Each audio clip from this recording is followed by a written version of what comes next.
الحمد لله نحمده ونستعينه ونستغفره ونستهديه ونتوب إليه ونعوذ بالله من شرور أنفسنا ومن سيئات أعمالنا من يهده الله فلا مضل له ومن يضلل فلا هادي له أشهد أن لا إله إلا الله وحده لا شريك له وأشهد أن محمدا عبده ورسوله لا نبي ولا رسول بعده يا أيها الذين آمنوا اتقوا الله حق تقاته ولا تموتن إلا وأنتم مسلمون وبعد إخوة الإيمان أعزني الله وإياكم kaum muslimin dan muslimat jamaah mushola Baitus Salam yang dirahmati Allah Subhanahu wa taala. Alhamdulillah. Alhamdulillah, kembali kita panjatkan puji syukur kehadirat Allah Subhanahu wa taala yang telah menimpakan hidayah dan taufiknya kepada kita semua sehingga kita bisa kembali berkumpul, bermujalasah, bermudarasah di majelis yang mulia ini untuk kembali membahas kitab Al-Usul Ats-Tsalatsah yang dikarang oleh Syekh Muhammad At-Tamimi rahimahullah taala rahmatan wasi'ah. Mudah-mudahan apa yang beliau sampaikan bisa kita pahami dengan baik dan semoga apa yang kita dapatkan menjadi ilmu yang bermanfaat. Allahumma amin. Salawat serta salam semoga tetap tercurah limpahkan kepada junjungan kita, suri tauladan kita Nabi Muhammad sallallahu alaihi wasallam, serta kepada para keluarganya, para sahabatnya, dan orang-orang yang senantiasa mengikuti jejak beliau sampai hari kiamat. Bapak Ibu sekalian dirahmati Allah Subhanahu wa taala, kaum muslimin dan muslimat.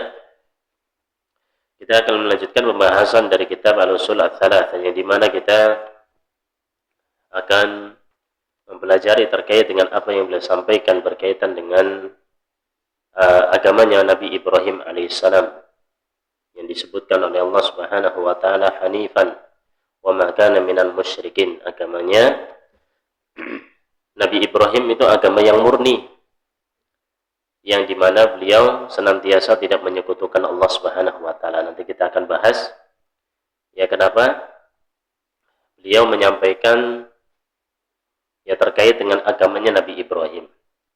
Kata beliau rahimahullah taala, i'lam arsyadakallahu li ta'atihi. Kembali lagi beliau menyampaikan kepada kita, i'lam, ketahuilah. Ya, sebagaimana yang sudah disebutkan di awal, jadi sebelumnya juga sudah ada kata-kata ini, i'lam, ketahuilah. Itu tujuannya untuk tanbih, untuk memperingatkan kita, untuk jadbul intibah, biar kita lebih perhatian. Ketahuilah. Nah, ini kan berarti maksudnya akan menyampaikan sesuatu yang penting. Dan lagi-lagi beliau rahimahullah ta'ala mendoakan kita, arsyadakallahu li ta'atihi.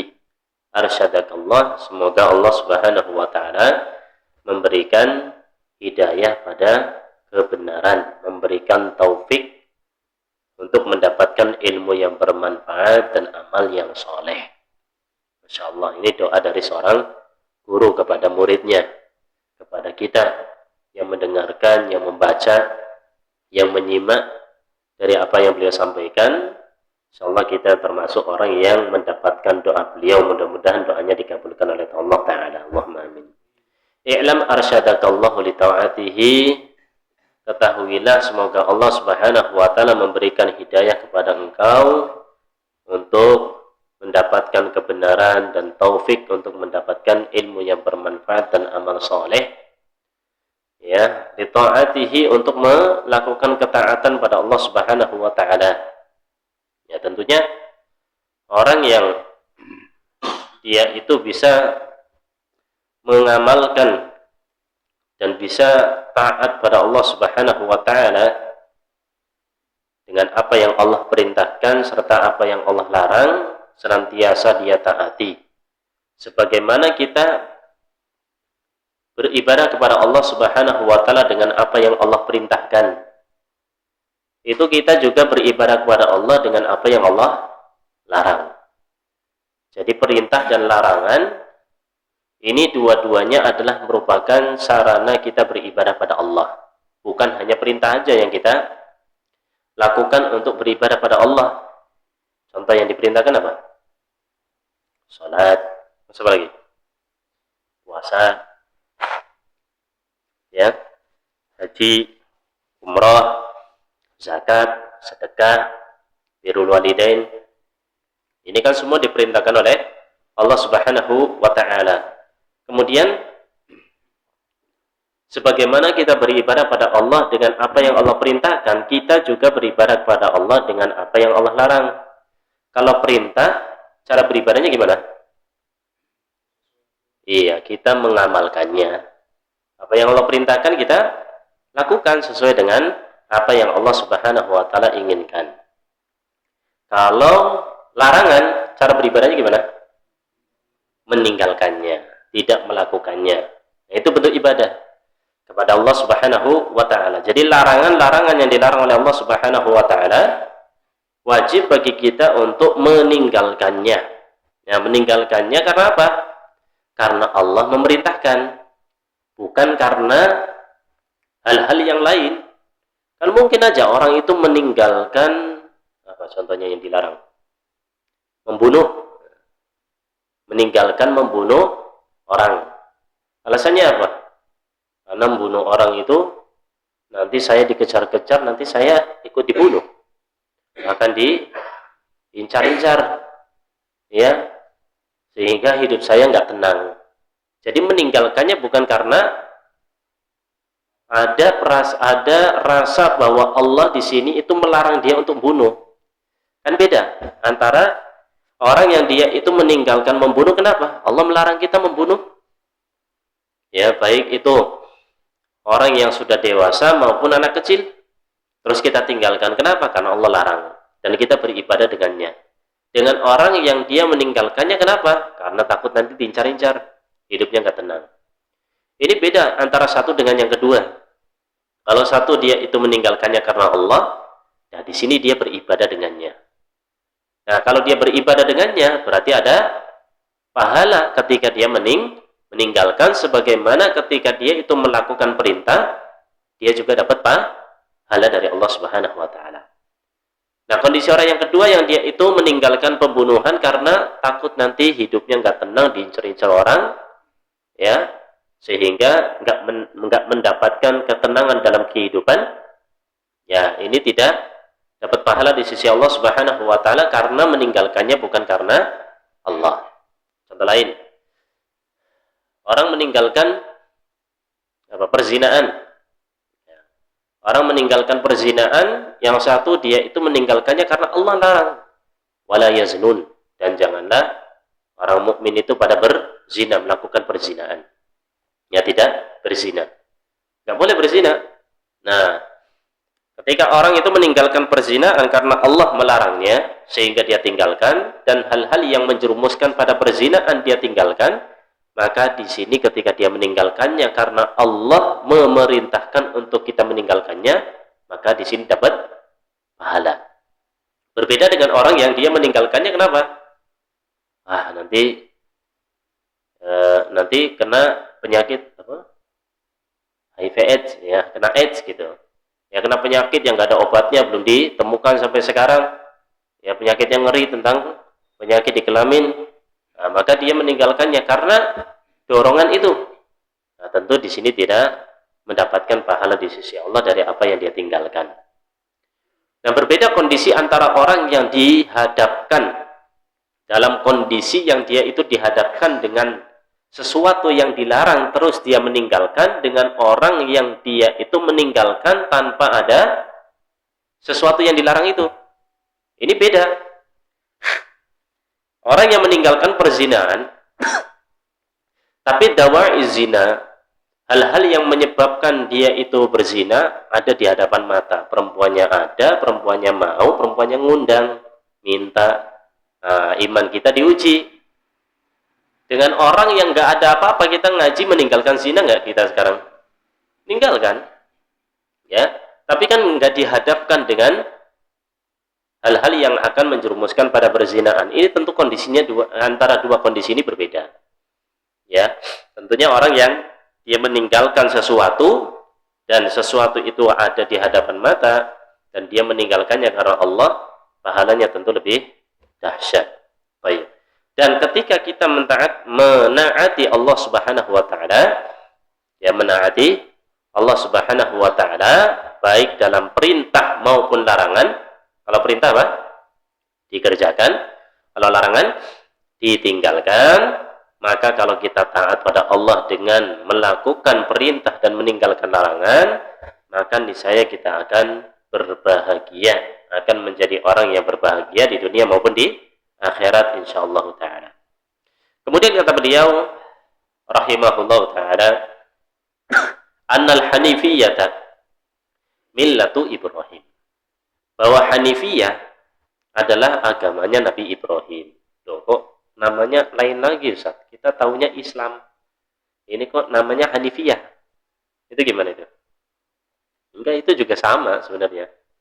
Ya, yang dinamakan dengan Hanifiyah ini telah dinyatakan oleh Allah Subhanahu wa taala terkait dengan Hanifiyah yang merupakan agamanya Nabi Ibrahim alaihi salam, dan beliau sampaikan annal hanifiyata millatu Ibrahim, bahwa Hanifiyah adalah merupakan agamanya Nabi Ibrahim. Maksudnya gimana? Maksudnya kita wajib untuk mengetahuinya dan memahaminya, ya, memahami tentang bahwa Hanifiyah adalah agamanya Nabi Ibrahim. Apa itu Hanifiyah?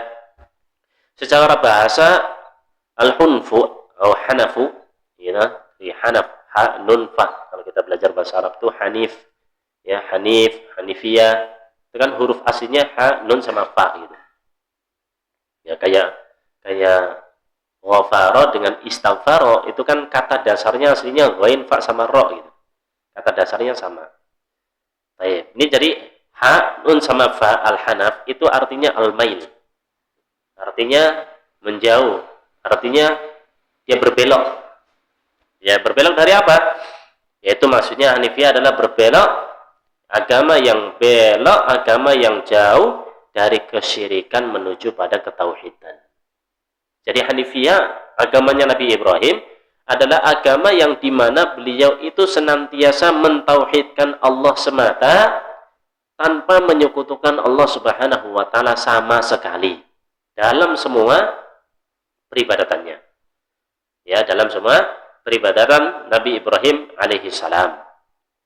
Dan Nabi Ibrahim alaihissalam itu kana hanifan musliman, hanif dan muslim.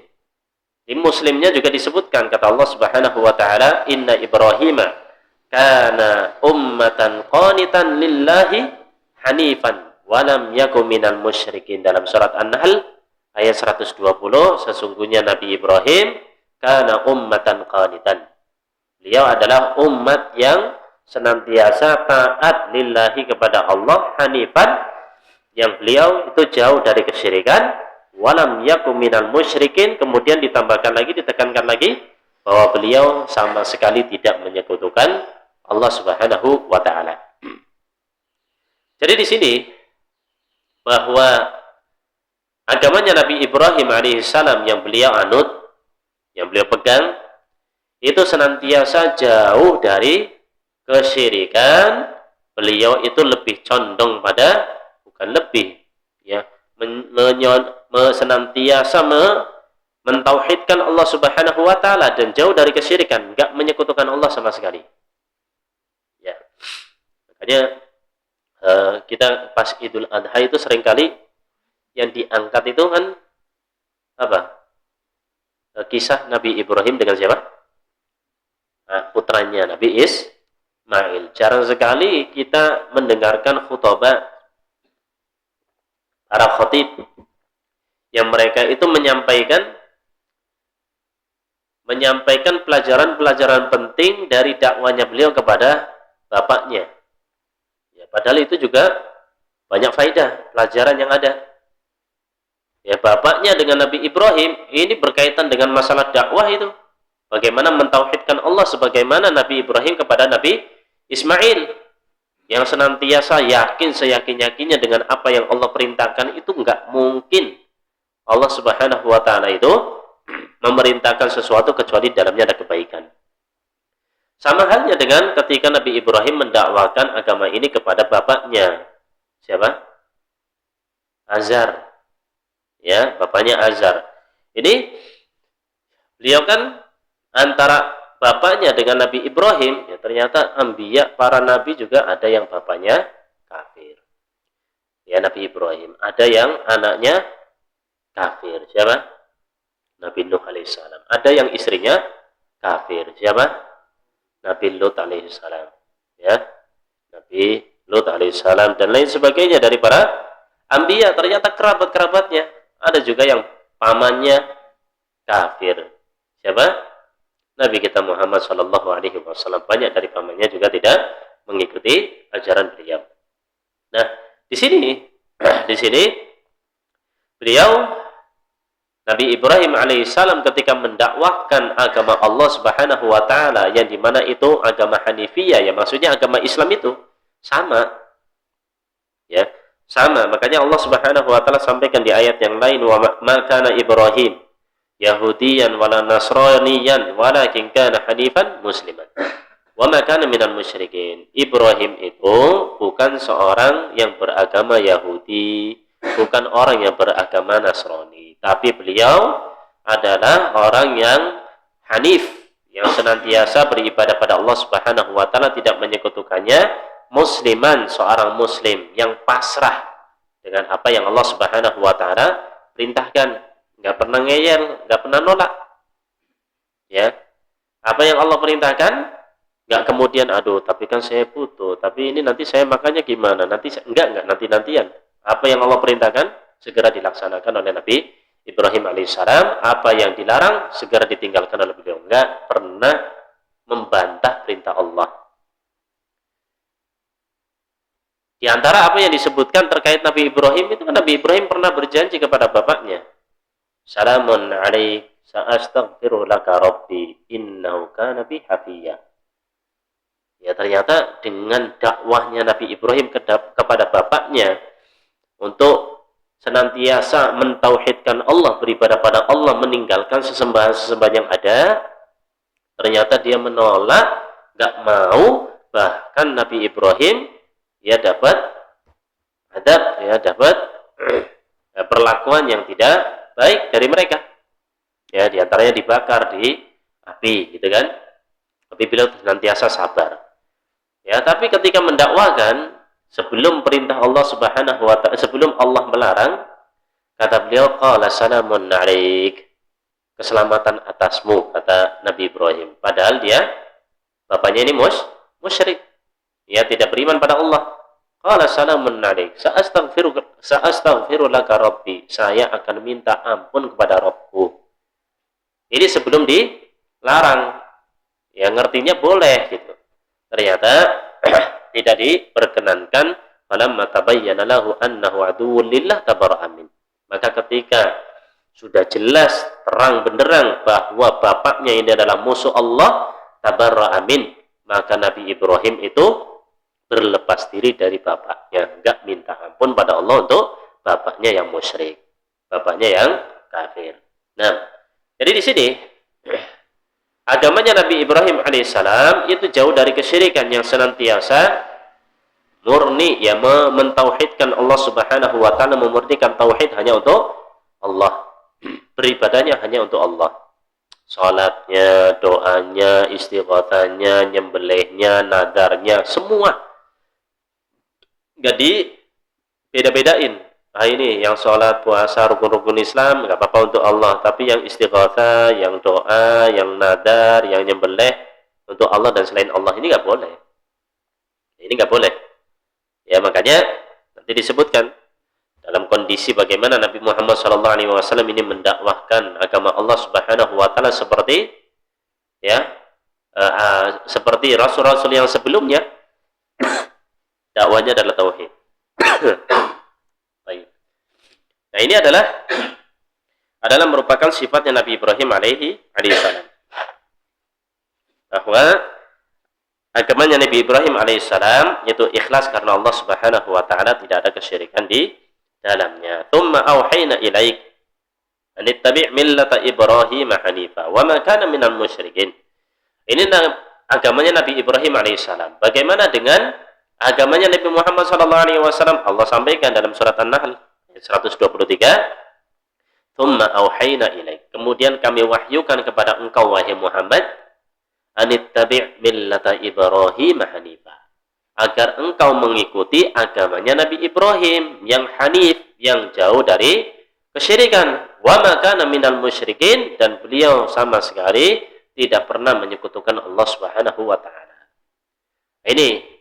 Jadi di sini Allah Subhanahu wa taala memerintahkan Nabi kita Muhammad sallallahu alaihi wasallam untuk mentauhidkan Allah dalam ibadah-ibadah kita, seluruh ibadah yang kita lakukan. Ya, kalau Allah memerintahkan Nabi Muhammad, kita masuk enggak?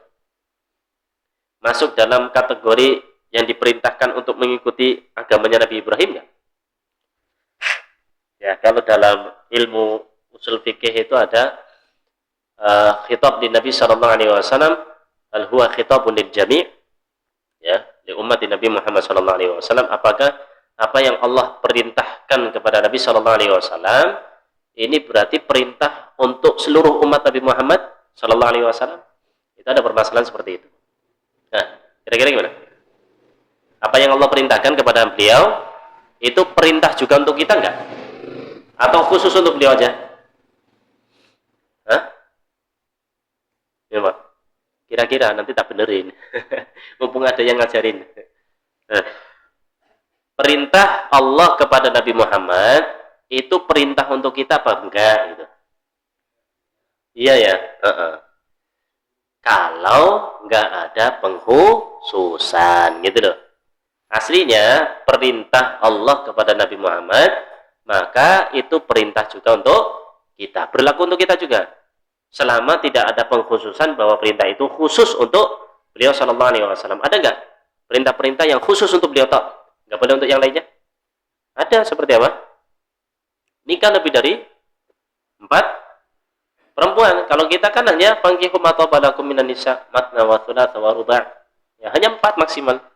Tapi Nabi sallallahu alaihi wasallam boleh, dan ini khususan untuk beliau sallallahu alaihi wasallam dan lain sebagainya. Nah, jadi di sini pada dasarnya ketika Allah memerintahkan Nabi kita Muhammad sallallahu alaihi wasallam untuk mengikuti agamanya Nabi Ibrahim, itu juga perintah kepada kita untuk mengikuti agamanya Nabi Ibrahim. Nah, pertanyaannya gimana agamanya Nabi Ibrahim alaihi salam yang Allah perintahkan kita untuk mengikuti beliau gitu loh. Apa sih ajarannya? Ajarannya seperti apa? Nah, kita tahu bagaimana dakwanya beliau yang senantiasa yang mendakwakan tauhid. Bahkan saya pernah dapat dikisahkan tentang Nabi Ibrahim alaihissalam itu dari kecil bapaknya kan jualan patung ya.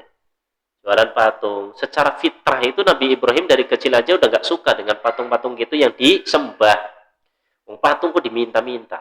Patung tolong berikan berikan anak. Patung tolong berikan kesembuhan. Patung tolong berikan rezeki. Patung tolong kayakan. Oh, kok bisa itu patung ngasih kayak gitu? Gak bisa. Ya, kita secara akal sehat aja itu nolak sebenarnya. Hanya orang-orang yang tertutup akal sehatnya itu, yang mereka itu minta-minta kepada patung. Secara logika, akal sehat nggak nerima. Masa patung itu diminta-minta seperti itu, gitu kan? Secara akal sehat. Ya, makanya orang-orang yang menyembah patung, menyembah ini, itu mereka bicaranya jangan pakai akal sehat, bicaranya pakai iman katanya. Bicaranya pakai iman. Kalau pakai iman, itu masuk. Nah, iman gimana? Iman dengan akal sehat juga nggak bertabrakan sebenarnya. Ya, nggak bertabrakan. Kalaupun toh bertabrakan, itu kita harus mengedepankan apa yang Allah Subhanahu wa taala perintahkan. Baik. Jadi di sini agamanya Nabi Ibrahim alaihissalam yang beliau dakwahkan itu kan penuh perjuangan untuk mendakwakan tauhid, mendakwakan agar kaumnya itu menyembah Allah. Dari kecil beliau sudah nggak suka secara fitrah. Jadi ketika disuruh untuk ngejualin patung-patung itu kan untuk disembah itu, Nabi Ibrahim itu nggak mau, ya, karena nggak bisa menolak atau mengharuskan untuk menjual. Akhirnya beliau jual, tapi jualnya gimana?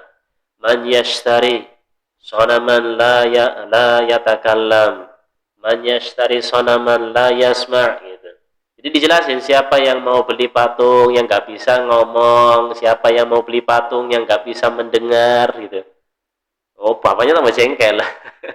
Ya kayak gitu, siapa yang mau beli kan? Karena tujuan beli patung untuk apa? Kan disembah mereka. Nah, mereka tahu kalau patung itu nggak bisa ngomong, ngejawab apa yang kita omongkan, kan nggak bisa jawab.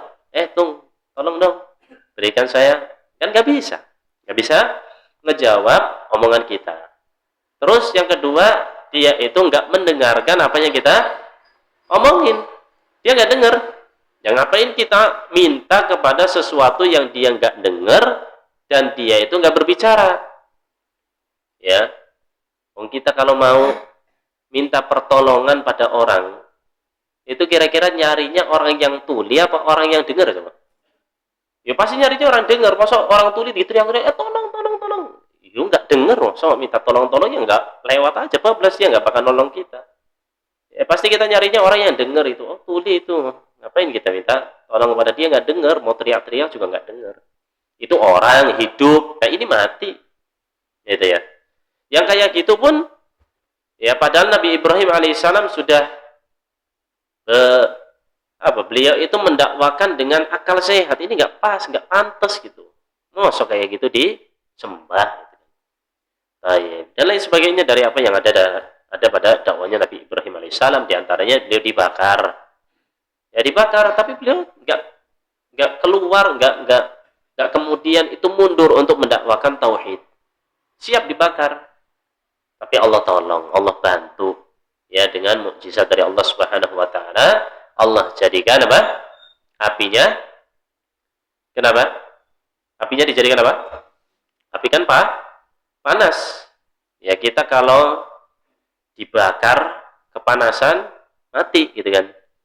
Nah ini apinya dijadikan oleh Allah Subhanahu Wa Taala dingin. Kalau kita kedinginan itu mati juga enggak? Mati juga. Kepanasan, panas banget, dibakar ya mati, dingin banget sampai kita yang membeku ya mati. Makanya Allah katakan bardan wa salaman ala Ibrahim.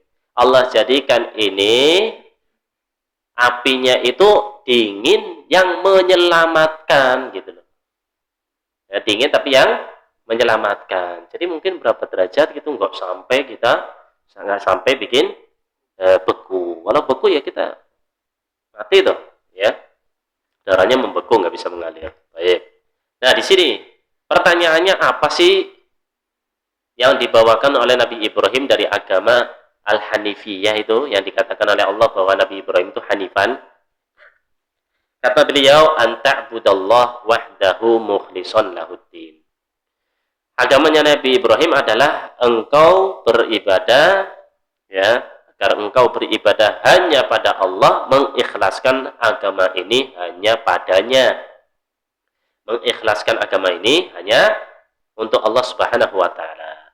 Dari semua ibadah yang ada, ya ibadah-ibadah yang ada semuanya, ya, dari sholat kita, puasa kita, zakat kita, sedekah kita, haji kita, umroh kita, doa kita, istighatsah kita, nyembelihnya kita, nadarnya kita, semua ibadah yang ada, ya, bersumpahnya kita hanya kepada Allah, ya, semua ibadah-ibadah yang ada itu hanya diikhlaskan hanya kepada Allah Subhanahu Wa Taala. Berarti agamanya Nabi Ibrahim ini mengumpulkan dua perkara. Yang pertama ibadah, yang kedua apa?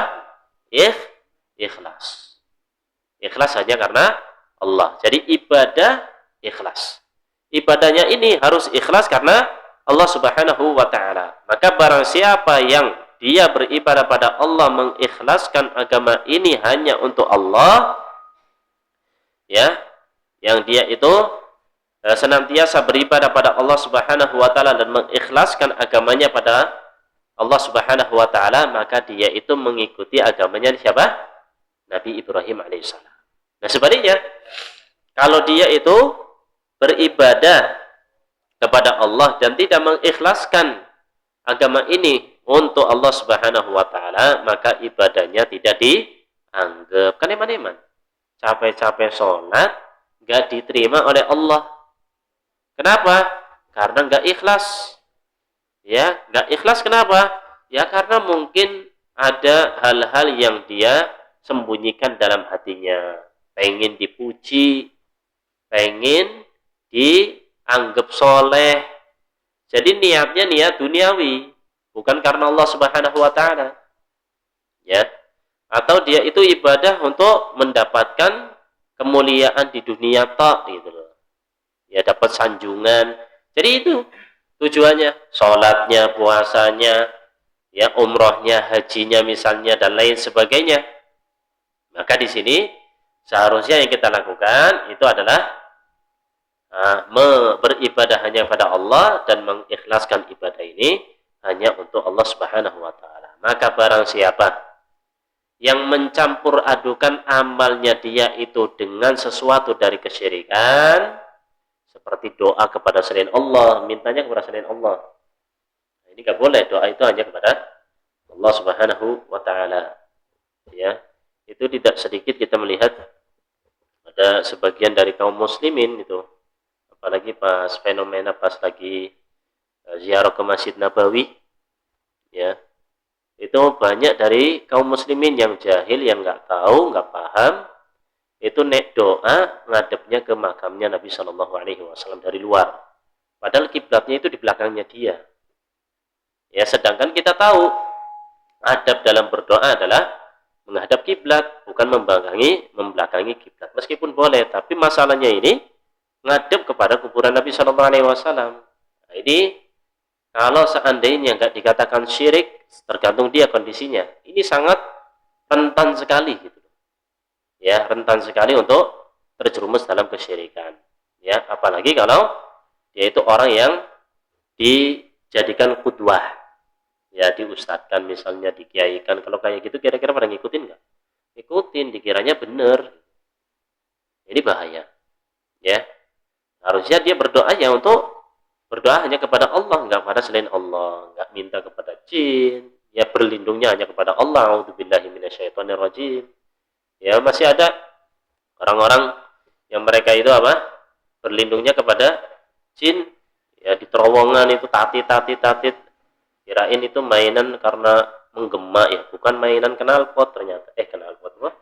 Klakson, ya, biar gema. Ternyata itu pamitan kepada penghuni situ gitu loh, biar diselamatkan di terowongan.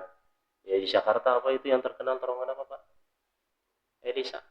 Terowongan apa itu yang dulu rame itu sampai difilmkan itu, katanya angker, bukan terminal terowongan itu loh, Casablanca, ya sampai difilmkan itu.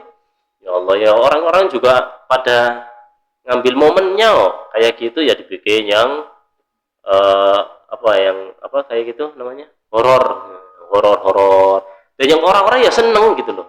Akhirnya ketakutan itu ada dalam hatinya, menancep, ya, sehingga keluar malam habis isya aja, awas nanti ada genderuwo, awas nanti ada pocong. Alah ya Allah ya Robbi, coba nontonnya yang enggak, jangan yang gitu-gitu gitu loh.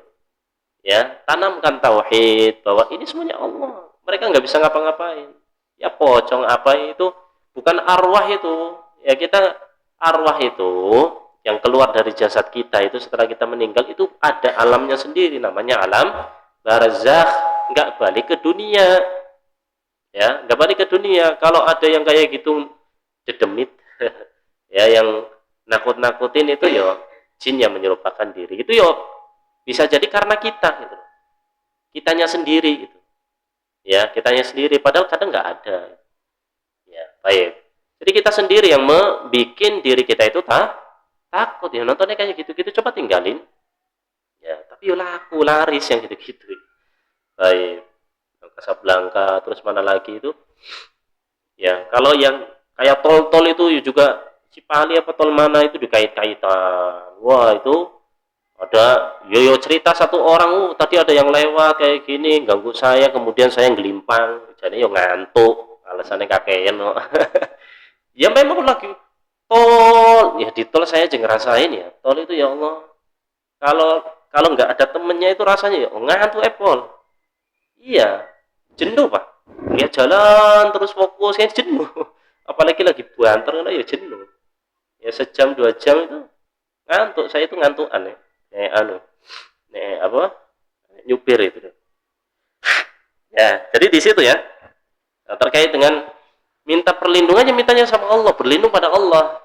Ya jangan berlindung kepada jin, kepada ini. Ada orang dulu orang-orang desa itu sering itu. Nek mau buang air sembarangan itu, mau pipis, bilangnya Mbah, anu tuh pamitan izin, Mbah, bilangnya gimana biasanya? Nuwun sewu Mbah, numpang pipis gitu ya. Ya Allah mau pamitan izin, ngopo pamitan ya Allah. Itu punya Allah, tinggal terus gimana caranya? Bismillah dengan menyebut nama Allah gitu.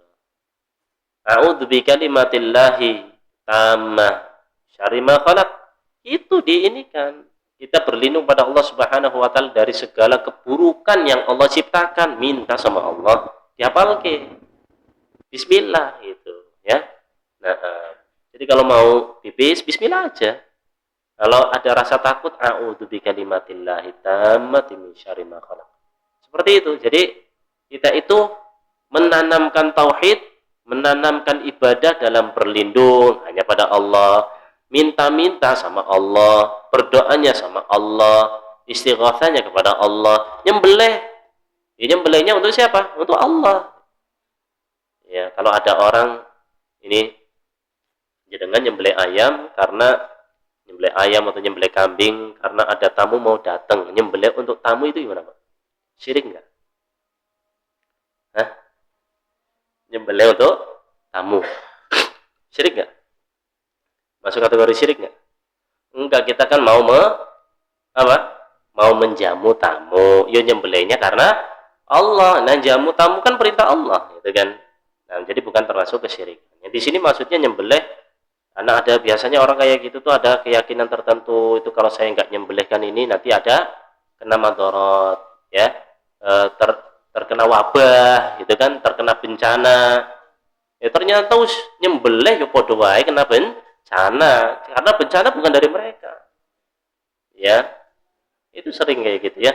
Nah, ini makanya kita harus berhati-hati ya, dan kita diperintahkan untuk senantiasa mengikuti agamanya Nabi Ibrahim sebagaimana Nabi kita Muhammad sallallahu alaihi wasallam diperintahkan untuk mengikuti agamanya Nabi Ibrahim alaihissalam. Nah, ini nanti kita lanjutkan di pertemuan yang datang, masih berkaitan dengan hal ini insyaallah taala. Wa sallallahu ala nabiyina Muhammad wa ala alihi wa sahbihi ajmain wa akhiru da'wana alhamdulillahi rabbil alamin. Nakhtatim majlis bi doa kafaratul majlis. Subhanakallahumma wa bihamdika asyhadu an la ilaha illa anta astaghfiruka wa atubu ilaik. Assalamualaikum warahmatullahi